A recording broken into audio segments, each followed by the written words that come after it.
গল্পে যেমন উপাসক আছে, স্টোরিতেও ক্যারেক্টারটা হচ্ছে উপাসক, আর তার লাভ আর জার্নি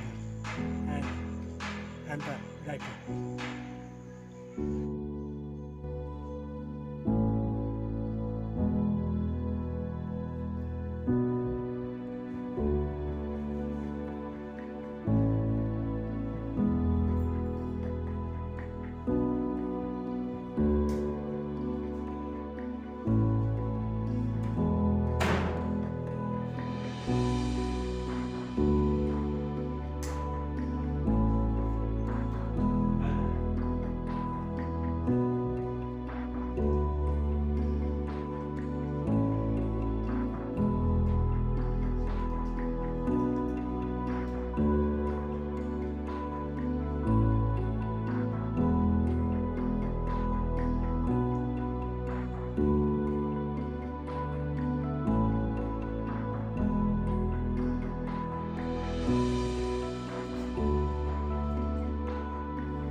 আমাদের লাইফটাই একটা স্টোরি।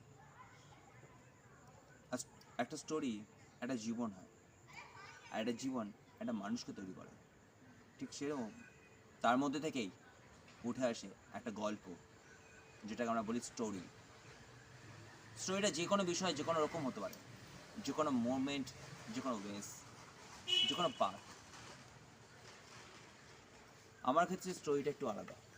আমার রকমের দিক থেকে, আমার মুভমেন্টের দিক থেকে, আমার ওয়েসের দিক থেকে একটু আলাদা হতে পারে।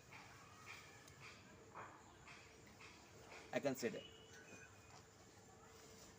every story is a different way and different movement to way, but some story is unsuccessful in the life.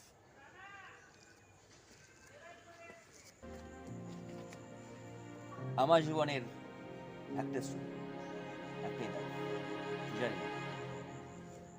Every moment, every way, every moment in my life, just vision, only vision, in every story, in every life, 24 hours.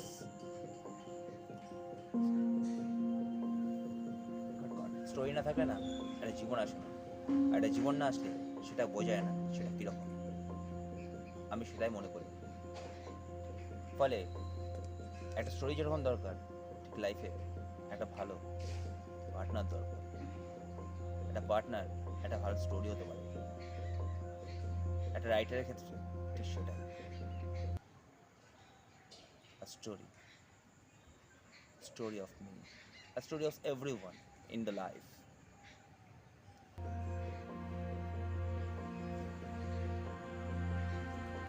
আমি একজন বিখ্যাত writer, হ্যাঁ দেশ বিদেশে চর্চা আছে। গল্প করেছি, আমি ভাবিও নি কি অ্যাওয়ার্ড পাবে, কিন্তু লাকিলি অ্যাওয়ার্ড পেয়েছি। বহু চরিত্রকে আমি খেলিয়েছি, ক্যারেক্টারেশন যাকে বলে। গল্পে বহু চরিত্র অ্যাওয়ার্ড রিকগনিশন পেয়েছে। আমার গল্পে এই নতুন চরিত্র, জানেন তার নামটা কি? তার নাম হলো উপাসক।